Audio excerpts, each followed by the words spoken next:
Where can we develop linkages between gender-responsive budgeting and current budget reforms? Well, all current budget reforms, or most of them, they focus on performance budgeting and the program budgeting. In the core of these reforms is actually the result.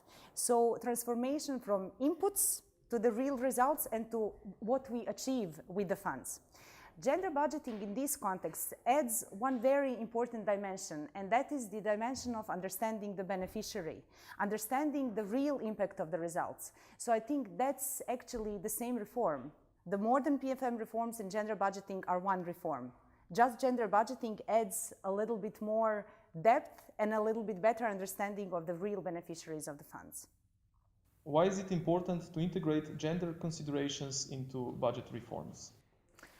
Because only by integrating the information about the real needs, about the real priorities, we can really plan well. So the budget programs and the indicators that are measuring the results of budget programs cannot be adequate without understanding what really stands behind the indicator, being it man or woman, a child, a person in need, a person with disability. So this is very important qualitative component that gender budgeting brings to the budgeting, or that gender brings to the budget planning.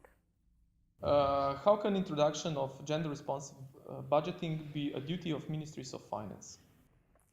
Well, this is a difficult question. There are many actors that are involved in gender-responsive budgeting, just as there are many actors that are involved in budget preparation. Ministry of Finance, of course, has the leading role, not only for the methodological recommendations, but also for the monitoring of indicators and the results of the budget programs. I think the Ministries of Finance role, as it is very crucial, can only be preserved as such if gender budgeting is integrated within all PFM reforms, whether it's performance budgeting, program budgeting, or any other budget reform. So gender budgeting should not be considered as a separate issue, the issue that gender mechanisms or institutions for gender equality deal with, but the Ministry of Finance.